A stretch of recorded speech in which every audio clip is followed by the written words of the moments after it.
এই ভিডিওটি ইনভেস্টিং পারপাসে এবং অবশ্যই লং টার্ম ইনভেস্টরদের জন্য। তো শেয়ার বাজারে একটা কথা আছে যে buy on dip sell on rise, আর আমরা রিটেল ইনভেস্টররা বিশেষ করে বিগিনাররা কিন্তু ঠিক এর উল্টোটা করি। আমরা সেল অন ডিপস করি আর বাই অন রাইস করি, মানে যখন কোনো শেয়ার সর্বোচ্চ লেভেলে থাকে তখন সেটাকে কেনার জন্য আমরা পাগল হয়ে যাই, আর যখন কোনো শেয়ার কারেকশন বা কনসলিডেশন স্টেজে থাকে তখন কিন্তু সেটাকে আমাদের ভালো লাগে না আর কি। তো সেক্ষেত্রে এর ঠিক উল্টোটা হওয়া উচিত। যখন কোনো কোয়ালিটি স্টক কারেকশনে থাকে, একটা বড় র্যালি দেওয়ার পর কিন্তু সে যত ভালো শেয়ারই হোক না কেন কারেকশন কিন্তু আসবে, সে যে কোনো অজুহাতেই হোক। তো একটা শেয়ার যখন 400-500% রিটার্ন দেয়, তারপরে সেটা 20-30% কিন্তু কারেকশন হতেই পারে। তো যারা ভ্যালু ইনভেস্টর, যারা বড় ইনভেস্টর, তারা কিন্তু এই সুযোগগুলোর অপেক্ষাতেই থাকে যে কখন কোনো ভালো শেয়ার কম দামে পাওয়া যাবে বা কারেকশন মোডে পাওয়া যাবে। তো এক্ষেত্রে এই ভিডিওতে এরকমই কতগুলো স্টক নিয়ে আলোচনা করা হবে যেগুলো আপাতত কিন্তু কারেকশন বা কনসলিডেশন স্টেজের মধ্য দিয়েই রয়েছে। আর প্রত্যেকটি স্মল ক্যাপ টাইপের কোম্পানি, এতে রিস্কি কোম্পানি সেটা বলার অপেক্ষা রাখে না, কিন্তু এদের বিজনেসে কিন্তু গ্রোথ রয়েছে। এই কোম্পানিগুলোর মধ্যে কিন্তু যথেষ্ট পোটেনশিয়াল রয়েছে ভবিষ্যতে বড় কোম্পানিতে পরিণত হওয়ার। এদের বিজনেসগুলোও দেখানো হবে এই ভিডিওতে। তো যাই হোক, এই কোম্পানিগুলোর পরিচয় নিয়ে এই ভিডিওটি, এদের যে ফান্ডামেন্টাল, ফিনান্সিয়াল, এদের বিজনেস সব কিছু নিয়ে একটা ওভারভিউ নিয়ে নেওয়া হবে। তো চলে আসি সেই কোম্পানিগুলোর পরিচয়ে। তো প্রথমে যে কোম্পানিটি রয়েছে সেটা হচ্ছে রাজনতন গোপাল ওয়্যার লিমিটেড, যেটা আগেও কভার করা হয়েছে। তো এর বিজনেস যদি আপনি দেখেন, এর যে প্রোডাক্টগুলো যদি দেখেন, এরা যে টায়ার বিড ওয়্যার রয়েছে সেটার ক্ষেত্রে কিন্তু এরা সবচেয়ে বেশি স্পেশালিস্ট আর কি। যে এরা নাম শুনেই বুঝতে পারছেন ওয়্যার নিয়ে কাজ করে।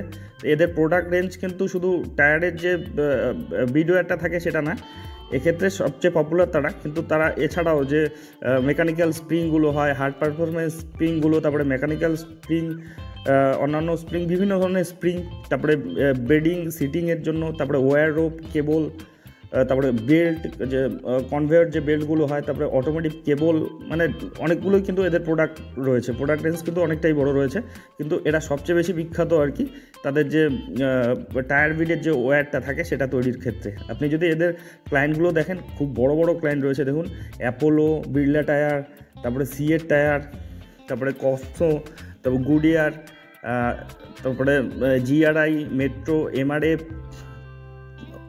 ওটানি, টিভিএস টায়ার্স। তো বুঝতে পারছেন এদের যে ক্লায়েন্টগুলো কিন্তু সব বড় বড় ক্লায়েন্ট রয়েছে, এবং বিশেষ করে এদের যে মেইন প্রোডাক্ট সেটারই আর কি ক্লায়েন্ট। তো যাই হোক, এখন যদি এদের চার্টটা দেখেন, দেখলেই বুঝতে পারবেন গত 1 বছরে কিন্তু কোনো রিটার্নই দেয়নি, নেগেটিভ রিটার্ন 10%-এর মতো। গত 5 বছরের হিসাবে দেখলে এখনও 1929% রিটার্ন, বিশাল একটা মাল্টিপ্লেকার এটা রিটার্ন দিয়ে দিয়েছে। কিন্তু এখনও অল টাইম হাই থেকে যদি আপনি দেখেন প্রায় 41%, ঠিকঠাক দেখলে হয়তো আরও বেশি এর কিন্তু কারেকশনে রয়েছে। তো এই কোম্পানির যে এই কারেকশনটা, এর যে কারণটা আর কি, এদের বিজনেস ক্ষতিগ্রস্ত হচ্ছে কি না সেটা দেখে নেব। তো প্রথমে চলে আসি এই কোম্পানির ফান্ডামেন্টাল প্যারামিটারগুলো। এটা 3866 কোটি এর মার্কেট ক্যাপিটাল, মানে স্মল ক্যাপের মধ্যেই পড়ে। প্রাইস আর্নিং রেশিও 52 রয়েছে। রিটার্ন অন ইকুইটি 25%-এর উপরে রয়েছে, ঠিকঠাকই রয়েছে। বুক ভ্যালু 89 রয়েছে, বর্তমানে 761 টাকায় চলছে। ডিভিডেন্ড দিচ্ছে 0.28% হিসেবে, ফেস ভ্যালু আবার 2 রয়েছে। এখন দেখুন এদের বিজনেসটা কেমন চলছে, এটাই মূল বিষয়। এতটা কারেকশনের কারণটা কি? তো এক্ষেত্রে আপনি যদি দেখেন তাদের ইয়ারলি আর কি সেলস লং টার্মে হিসাবে, তখন 2018-তে এদের সেলস হতো 345 কোটি, এখন সেটা 838 কোটি। মানে তারা কিন্তু তাদের যে সেলস কিন্তু দিন দিন বাড়াচ্ছে। গত 2-3 কোয়ার্টার ধরে কিন্তু একটা ফ্ল্যাটিশ ভাব। দেখুন 2022-এর মার্চে 893 কোটি, তারপরে 895, এবার 838, মানে একটা ফ্ল্যাটিশ ভাব চলছে কিন্তু তাদের যে সেলস গ্রোথে আর কি। প্রফিটেবিলিটি যদি দেখেন, 2018-তে এর যে প্রফিট হতো 17 কোটি, সেটা এখন 74 কোটি। তো এর যে প্রফিটেবিলিটি কিন্তু সামান্য একটু কমে গিয়েছে যদি আপনি 2-3 কোয়ার্টার আগের হিসাবে দেখেন। 2022-এর মার্চে ছিল 124 কোটি এর প্রফিট, তারপরে সেটা কমে 100 কোটি হলো। এবার যে আপাতত আর কি এই অবস্থা পর্যন্ত 74 কোটির মতো এদের প্রফিট রয়েছে। তো এই কারণেই কিন্তু এদের যে প্রফিটেবিলিটি কিন্তু সামান্য কমে গিয়েছে, এই জন্যই কিন্তু এদের কারেকশনটাও মোটামুটি এসেছে, প্রায় 40%-50%-এর মতো কিন্তু কারেকশনে এসেছে আর কি। তো কিছুটা কিন্তু তাদের যে ডেটাগুলো রয়েছে, ডেটাগুলোর উপরেও কিন্তু বোঝা যাচ্ছে যে তাদের কারেকশনের কারণটা কী। তো যাই হোক, এদের সেলস কিন্তু খুব একটা যে কমেছে সেটা কিন্তু না, প্রফিটেবিলিটি কমেছে কিন্তু সেলস কিন্তু ঠিকঠাকই রয়েছে বলা যায়।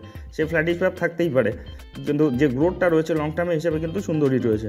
এবার যদি এদের ব্যালেন্স শিটটা দেখেন, ব্যালেন্স শিটে 442 কোটির এদের রিজার্ভ রয়েছে। ঋণ যদি দেখেন 224 কোটি ঋণ রয়েছে, তার মধ্যে লং টার্মে রয়েছে 111 কোটি, আর শর্ট টার্মে রয়েছে 113 কোটি। তো তার চেয়ে বেশি তাদের ক্যাশ রয়েছে। তো বলা যায় স্ট্রংই রয়েছে তাদের যে balance sheet. Share holding pattern যদি দেখেন, 65%-এর উপরে রয়েছে হচ্ছে প্রোমোটার, যথেষ্ট পরিমাণে রয়েছে। এফআই রয়েছে 0.65% মতো, ডিআইরা কিন্তু ভালোভাবেই রয়েছে 8.5% মতো, আর বাকিটা রয়েছে পাবলিক 25.83% মতো। তো যথেষ্ট স্ট্রংই শেয়ার হোল্ডিং প্যাটার্ন ধরা যায় একটা ছোটো কোম্পানি হিসাবে। তো যাই হোক, এই কোম্পানিটি কিন্তু এখনও কিন্তু 40-41% রিটার্নে মানে কারেকশনের মধ্যে বসে আছে। তো এক্ষেত্রে পরবর্তী যে কোয়ার্টারগুলো যে তাদের প্রফিটেবিলিটি, তাদের যে গ্রোথ আর কি, সেলসের গ্রোথ, সেই ব্যাপারগুলো কিন্তু অবশ্যই নজরে রাখবেন। আর যদি ইমপ্রুভমেন্ট হয় তবে অবশ্যই কিন্তু আপনারা এই কোম্পানির প্রতি কিন্তু একটা নজর রাখতে পারেন। তো যাই হোক, এরপরে যেটা কোম্পানি রয়েছে খুবই পপুলার বর্তমানে, এমটার টেকনোলজি। এটা এদের যে বিজনেস অনেক ডাইভার্সিফাইড বিজনেস, এবং এদের যে বিজনেসগুলো সব কিছুই কিন্তু অন্য ধরনের মানে হাইফাই বিজনেস রয়েছে। দেখুন, সিভিলিয়ান, নিউক্লিয়ার, তারপরে ডিফেন্স, অ্যারোস্পেস, স্পেস, তারপরে ইঞ্জিনিয়ারিং, এক্ষেত্রে যে ইঞ্জিনিয়ারিংয়ের জিনিসপত্র দরকার হয় সেগুলো, তারপরে ক্লিন এনার্জি, তারপরে মেরিন নিয়ে এরা কাজ করে। তো বুঝতেই পারছেন মানে এদের খুব ফিউচারিস্টিক এদের বিজনেসগুলো রয়েছে। এদের যদি ক্লায়েন্টগুলো দেখেন সব বড় বড়, দেখুন রাফায়েল, ডিআরডিও, হল, ইসরো, তারপরে যে রয়েছে আর কি আরসিআই, টাটা, তো কলিন্স এরোস্পেস। তো বুঝতে পারছেন এটা খুব বড় বড় এদের কিন্তু ক্লায়েন্ট রয়েছে। তো এদের বিজনেস অনেকটাই শক্তিশালী এবং বিজনেস অনেকটাই ডাইভার্সিফাইড বিজনেস। এটা যদি দেখেন এখন অল টাইম হাই থেকে মোটামুটি 20%-এর উপরে কিন্তু কারেকশনে রয়েছে, 2244 টাকায় চলছে। আর যদি আপনি টোটাল চার্টটা দেখেন, দেখলেই বুঝতে পারছেন একটা কিন্তু রেঞ্জের মধ্যে রয়েছে। প্রথমে যা রিটার্ন দেওয়া দিয়ে দিয়েছে যখন থেকে নেমেছে, তারপরে 2021 পর্যন্ত মোটামুটি 150-200%-এর মতো একটা রিটার্ন দিয়েছে। তারপরে কিন্তু কারেকশনে ছিল একটা বড় সড়ো কারেকশনে, প্রায় 50%-এর আশেপাশে। এখন কিন্তু রিকভার করা শুরু করে দিয়েছে প্রায়, এবং এখনও কিন্তু হাই ভাঙেনি, পুরনো হাইটা ভাঙেনি। তো যাই হোক, এই কোম্পানির যদি আপনি ফান্ডামেন্টাল প্যারামিটারগুলো দেখেন, মার্কেট ক্যাপিটাল 6,866 কোটি, এটাও স্মল ক্যাপ ধরনের কোম্পানি। প্রাইস আর্নিং রেশিও 66 রয়েছে, একটু হাই ভ্যালুয়েশনে রয়েছে। রিটার্ন অন ইকুইটি দেখুন 18%-এর কাছাকাছি। বুক ভ্যালু 215 রয়েছে, বর্তমানে 2232 টাকার আশেপাশে চলছে। ফেস ভ্যালু 10ই রয়েছে, আপাতত ডিভিডেন্ড দিচ্ছে না। বিজনেসটা দেখুন, বিজনেসের গ্রোথ রয়েছে কিনা। 2018-তে এদের সেলস ছিল 157 কোটি, সেটা এখন 675 কোটি। মানে ভাবছেন কী হারে গ্রো করছে তাদের যে বিজনেস। আর দেখুন গ্রোথ কিন্তু অব্যাহত রয়েছে। 157 ছিল, তারপরে 184, 214, 246, ইদানিং আর কি আগের বছরের হিসাবে ছিল 573, এবার 675। মানে বিজনেসে তাদের কিন্তু গ্রোথ সুন্দরই রয়েছে।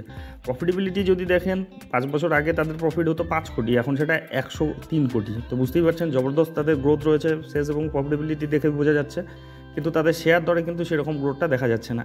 তো এবার দেখুন তাদের ব্যালেন্স শিটটা 631 কোটি এদের রিজার্ভ রয়েছে, বড়োইং রয়েছে 249 কোটির মতো, তার মধ্যে মাত্র 84 কোটি রয়েছে লং টার্মের হিসেবে ঋণ তাদের। তো যথেষ্ট স্ট্রং তাদের balance sheet. Share holding pattern যদি দেখেন সেটাও কিন্তু স্ট্রংই রয়েছে, 39%-এর মতো প্রোমোটার রয়েছে। তো এক্ষেত্রে প্রোমোটার হোল্ডিংটা কম মনে হতে পারে, কিন্তু দেখুন এফআই রয়েছে 8%-এর উপরে, 9%-এর কাছাকাছি, আর ডিআই রয়েছে 24%-এর উপর। মানে এফআই ডিআইটা কিন্তু ভরে ভরে রয়েছে, আর বাকিটা রয়েছে পাবলিক 28%-এর কাছাকাছি। তো অবশ্যই খুবই শক্তিশালী এই কোম্পানি। এই কোম্পানির যে এদের যে বিজনেসের গ্রোথটা, এই গ্রোথটা যদি তারা ধরে রাখে, এদের সেলস দেখলেই আপনারা বুঝতে পারছেন যে 5 বছর আগে 100 কোটি, 157 কোটি তাদের সেলস ছিল, এখন সেটা 675 কোটি। আর প্রফিটেবিলিটি দেখুন প্রায় 20 গুণ বাড়িয়ে দিয়েছে এই 5 বছরে। তো বুঝতেই পারছেন প্রচণ্ড গ্রোথ এই কোম্পানির মধ্যে রয়েছে। তো এই কোম্পানির শেয়ার দরে কিন্তু যে কোনো মুহূর্তে কিন্তু একটা বড় সড়ো র্যালি আসতে পারে। তো যাই হোক, এই কোম্পানিটিকে আপনারা নজরের মধ্যে রাখতে পারেন। এরপরে যেটা কোম্পানি রয়েছে সেটাও কিন্তু ডিফেন্স সেক্টর, বলতে গেলে এটা ট্রেন্ডিং সেক্টর এখন। মানে এই ডিফেন্স সেক্টরের স্টকগুলো কিন্তু সকলের নজরে এসেছে এখন। এদের যদি আপনি বিজনেসটা দেখেন, এটা এন্টি ড্রোন সিস্টেমে কাজ করে, তারপরে এরা আবার ট্রেনিংও দেয়। দেখুন কমব্যাট ট্রেনিং সেন্টার রয়েছে এদের, লাইভ রেঞ্জ রয়েছে, লাইভ সিমুলেশন রয়েছে। তো এই কোম্পানির যে বলতে গেলে পিওরলি এটা যে ডিফেন্স সেক্টরের আর কি একটা স্টক আর কি। আপনি যদি দেখেন 30 বছরের পুরনো এটা কোম্পানি, গ্লোবালি রয়েছে 150টির উপর পেটেন্ট ফিল্ড রয়েছে এদের গ্লোবালি। তারপরে রেভিনিউ রিপিটেটিভ যে কাস্টমার রয়েছে সেখান থেকেই তাদের যে মোটামুটি 90% রেভিনিউ চলে আসে। তো এই কোম্পানির যদি আপনি রিটার্নটা দেখেন গত 5 বছরে দেখুন মাল্টিপ্যাকার, এটাও মাল্টিপ্যাকার রিটার্ন দিয়েছে 838%। এটা যদি দেখেন অল টাইম হাই থেকে মোটামুটি 10% দেখাচ্ছে, হয়তো 15-16%-এর মতো কিন্তু কারেকশনে রয়েছে। আর এদের যে চার্টটা দেখলেই বুঝতে পারছেন একটা বড় সড়ো কনসলিডেশন স্টেজ থাকে, তারপরে একটা র্যালি থাকে, তারপরে দেখুন এখানেও একটা কনসলিডেশন স্টেজ, তারপরে দেখুন কত বড় একটা র্যালি। আর ইদানিং কিন্তু একটা কারেকশন বা কনসলিডেশন স্টেজের মধ্যে দিয়েই যাচ্ছে। তো যাই হোক, এই কোম্পানিটির যদি আপনি ফান্ডামেন্টাল প্যারামিটারগুলো দেখেন, এর যে মার্কেট ক্যাপিটাল 6,261 কোটি, এটাও স্মল ক্যাপ ধরনের কোম্পানি। প্রাইস আর্নিং রেশিওটা কিন্তু একটু হাই রয়েছে, 71.2। আর এগুলো অ্যাডজাস্টমেন্টের জন্যই টাইম কারেকশনে বলুন আর প্রাইস কারেকশনে বলুন আর কি, সেটাই হচ্ছে। তো রিটার্ন অন ইকুইটি 12%-এর মতো রয়েছে, বুক ভ্যালু 45-এর উপর রয়েছে, আর বর্তমানে 745 টাকায় চলছে। ফেস ভ্যালু একই রয়েছে, ডিভিডেন্ডও দিচ্ছে সামান্য। এবার দেখুন তাদের বিজনেসটা কেমন চলছে। তো সেলস যদি দেখেন 2018-তে 39 কোটির মতো এদের সেলস হতো, এখন সেটা 304 কোটি, মানে কী হারে গ্রোথ রয়েছে। আর নেট প্রফিটেবিলিটি যদি দেখেন 2018-তে তারা মাইনাসে ছিল, সেটা এখন প্রায় 90 কোটির কাছাকাছি তাদের প্রফিটেবিলিটি। তো জবরদস্ত গ্রোথ রয়েছে তাদের ব্যবসায়। ব্যালেন্স শিট যদি দেখেন 377 কোটির এদের রিজার্ভ রয়েছে। আর দেখুন ঋণমুক্ত, একেবারেই ঋণমুক্ত কোম্পানি, মাত্র একেবারে লং টার্মে শর্ট টার্মে কোনো ঋণই নেই, জিরো একেবারে। এটা খুবই শক্তিশালী একটা দিক। আর আপনি যদি এখন এদের শেয়ার হোল্ডিং প্যাটার্নটা দেখেন 57%-এর উপরে রয়েছে এদের প্রোমোটার হোল্ডিং, আর যে এফআই রয়েছে প্রায় 5%-এর মতো, ডিআই সামান্য রয়েছে 0.15%-এর মতো, আর বাকিটা পাবলিক রয়েছে 36%-এর মতো। তো এটাও একটা যথেষ্ট কিন্তু সম্ভাবনাময় কোম্পানি, এটাও কারেকশন বা কনসলিডেশন স্টেজের মধ্যে দিয়ে যাচ্ছে। তো এই কোম্পানিটি কিন্তু আপনারা অবশ্যই নজরের মধ্যে রাখতে পারেন। আচ্ছা, এর পরের যেটা কোম্পানি সেটা হচ্ছে রোজারি বায়োটেক, তো যেটা কিন্তু বড় সড়ো কারেকশনে রয়েছে। এখন যদি অল টাইম হাই থেকে দেখেন এখনও 60%-এর মতো কিন্তু, মানে 50%-এর আশেপাশে কারেকশনে রয়েছে, যেটা একসময় 60%-এর উপরে কারেকশনে ছিল, বর্তমানে 783 টাকায় চলছে। তো এই কোম্পানির যে বিজনেসটা দেখুন, এরা যে হোম পার্সোনাল কেয়ার অ্যান্ড যে পারফরমেন্স কেমিক্যাল হয় সেগুলো এরা তৈরি করে, টেক্সটাইল স্পেশালিটি কেমিক্যাল এরা তৈরি করে, অ্যানিমেল হেলথ অ্যান্ড নিউট্রিশনের জন্য যা দরকার হয় তাদের কাছে এগুলোর প্রোডাক্ট রয়েছে। তো এই কোম্পানির যে বিজনেসটা অনেকটাই ডাইভার্সিফাইড বিজনেস রয়েছে, বলতে গেলে কেমিক্যাল সেক্টরেরই একটা কোম্পানি, আর গোটা কেমিক্যাল সেক্টরটাই কিন্তু একটা কারেকশনে রয়েছে। তো এর যদি দেখেন গত 5 বছরে কোনো রিটার্নই দেয়নি, 5 বছর তো হয়নি এটা মার্কেটে আসা, 2020-তেই এটা মার্কেটে এসেছিল। তো গত 1 বছরেও তো নেগেটিভই রয়েছে, 5 বছরে প্রায় 7%-এর মতো আর কি র্যালি, মানে কোনো রিটার্নই দেয়নি, বরঞ্চ যে দামে খুলেছিল তার নিচেই কিন্তু নেমে গিয়েছিল, এখন কিন্তু রিকভার করা শুরু করছে আর কি, চেষ্টা করছে। তো এই কোম্পানির যদি আপনি ফান্ডামেন্টাল প্যারামিটারগুলো দেখে নেন, 4,321 কোটি এদের market capital, price earning ratio 37 রয়েছে, ঠিকঠাকই রয়েছে, রিটার্ন অন ইকুইটি 12%-এর উপরে রয়েছে, মানে এটার প্রাইস আর্নিং রেশিওটা কিন্তু অন্যান্য যে আগের কোম্পানিগুলো হচ্ছে অনেকটাই ভালো রয়েছে। বুক ভ্যালু 177 রয়েছে, বর্তমানে 782 টাকায় চলছে, ডিভিডেন্ডও দিচ্ছে সামান্য, আর 2 রয়েছে এর ফেস ভ্যালু। এখন দেখুন এতটা কারেকশন, তার পেছনে তাদের বিজনেসটা ক্ষতিগ্রস্ত হয়েছে কিনা। তো এখন যদি এদের লং টার্ম হিসেবে দেখেন 2019-এ এই কোম্পানির সেলস হতো 516 কোটি, এখন 1690 কোটি, মানে তাদের কিন্তু বিজনেসের গ্রোথ কিন্তু অব্যাহত রয়েছে। দেখুন 516 ছিল, তারপরে 600 হলো, 700 হলো, 1400 হলো, 1600, 1690 এবার। তো প্রফিটেবিলিটি যদি দেখেন 46 কোটি ছিল 2019-এ, এখন সেটা 117 কোটি, এবং সুন্দর করে কিন্তু গ্রোথ কিন্তু তাদের রয়েছে, মানে তাদের বিজনেসে কিন্তু গ্রোথ রয়েছে, কিন্তু তাদের কারেকশন কিন্তু রয়েছে তাদের শেয়ার ধরে। এটা কিন্তু খুব একটা বড় সুযোগ হয়ে দাঁড়াতে পারে লং টার্ম ইনভেস্টমেন্টের ক্ষেত্রে। আর আপনি দেখলেন যে মোটামুটি কিন্তু এখনও 50%-এর আশেপাশে কিন্তু কারেকশনে রয়েছে, আর এদের বিজনেস কিন্তু এদিকে ঠিকঠাক চলছে। তো যাই হোক, এর ব্যালেন্স শিট যদি দেখেন 967 কোটির কিন্তু বড় সড়ো রিজার্ভ রয়েছে, আর ঋণ রয়েছে 132 কোটি, শর্ট টার্ম লং টার্ম মিলিয়ে। তো যথেষ্ট স্ট্রং ব্যালেন্স শিট, তাদের যে ঋণের চেয়ে অনেক বেশি তাদের রিজার্ভ হাতে রয়েছে। এখন যদি এদের যদি আপনি শেয়ার হোল্ডিং প্যাটার্নটা দেখেন, 68%-এর উপরে রয়েছে প্রোমোটর, এবং তারা কনসিস্টেন্টলি কিন্তু তাদের হোল্ডিং ধরে রেখেছে। এফআই রয়েছে 5%-এর উপরে, মানে 6%-এর কাছাকাছি। ডিআই দেখুন 17.5%-এর মতো, ইদানিং ডিআইটা তাদের কিন্তু হোল্ডিং দিন দিন বাড়াচ্ছে। দেখুন 12% ছিল, 15% হলো, এবার 17.5%। যেটুকু মাল বেঁচেছিল আর কি এফআইটা সমস্ত কিন্তু ডিআই কিনে নিয়েছে, আর বাকিটা 8%-এর মতো রয়েছে পাবলিক। তো যথেষ্ট strong share holding pattern, balance শিটও তো খুবই স্ট্রং রয়েছে, এবং তাদের যে বিজনেস মানে প্রফিটেবিলিটি, সেলস সব কিছুতেই কিন্তু গ্রোথ রয়েছে, কিন্তু তাদের শেয়ার দরে কিন্তু ভালো রকম একটা কিন্তু কারেকশন রয়েছে। তো এক্ষেত্রে এই কোম্পানিটিকে অবশ্যই আপনার নজরের মধ্যে রাখতে পারেন। তো যাই হোক, এই কোম্পানিগুলোর পরিচয় নিয়ে এই ভিডিওটি ছিল। তো এ ধরনের ভিডিও যদি আপনাদের উপকারে লেগে থাকে তবে অবশ্যই চ্যানেলটি সাবস্ক্রাইব করে রাখবেন। আর একটা কথা, অবশ্যই এগুলো ইন্ডিভিজুয়ালি কভার করা হয়, সংগ্রহ করা হয়, তাই বলে এগুলোকে রিকমেন্ডেশন হিসেবে নেবেন না, কারণ শেয়ার বাজারে আমি কোনো বিশেষজ্ঞ নই, কিংবা সেবি রেজিস্টার্ড অ্যানালিস্টও নই।